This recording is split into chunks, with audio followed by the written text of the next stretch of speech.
High everyone, welcome to my channel Tusharani Biswas. তো আজকে তোমাদের সামনে আমি কার্লি হেয়ার করে দেখাবো। কোনো রকম হিট ছাড়াই আমি এই কার্লি হেয়ারটা করব, শুধু একটু পরিশ্রম লাগবে। তো প্রথমে আমি চুলটা ভালো করে আঁচড়ে নিতে হবে এবং মাথার সামনের দিকটা সিধে করে নিতে হবে সোজাসুজি।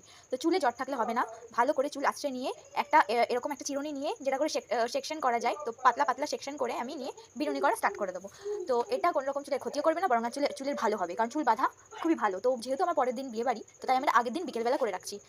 তো ভালো করে আমি বিনুনি করে নেবো সবগুলো চুলে, এরকম সরু সরু করে চুলগুলোতে বিনুনি করে নিতে এই হবে। চুল বাঁধাটা শুধুমাত্র যাদের সময় আছে তারাই শুধু করতে পারবে, আর কারণ এটাতে প্রচুর সময় লাগে। এটা লম্বা চুলেই শুধুমাত্র সময়টা লাগবে, যাদের ছোট চুল তাদের অত সময় লাগে না, কারণ বিনুনি তাড়াতাড়ি হয়ে যাবে।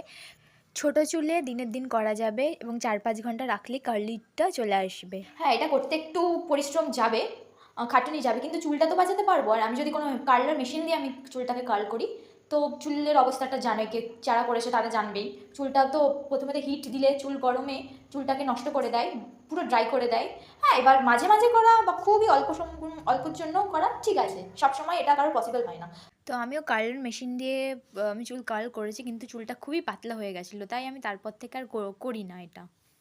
তো বিনুনিগুলো ভালো করে করতে হবে। তো দেখতেই পাচ্ছ এখন বিনুনিগুলো করা হয়ে গেছে। আমি একদিকে 5টা আর একদিকে 5টা করেছিলাম, টোটাল 10টা আমি বিনুনিগুলো করে।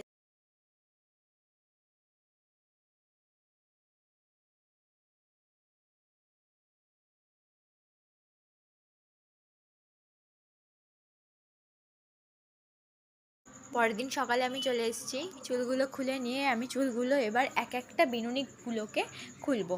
তো বিনুনিগুলোকে যখন খোলা হবে তখন একদম নিচ থেকে স্টার্ট করতে হবে, আর একদম টেনে খুলে দিলে তাহলে ভেতরে অনেক জট পড়ে যাবে, তো পরে খুবই অসুবিধা হবে আর অনেক চুল উঠবে।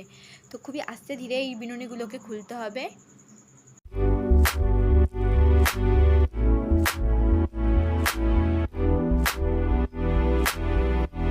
এবার কষ্ট করার ফলটা, রেজাল্টটা দেখতেই পারবে কি সুন্দর হয়ে গেছে। চুলটা এখন ছেড়ে যখন যাওয়া হবে খুবই সুন্দর লাগবে দেখতে।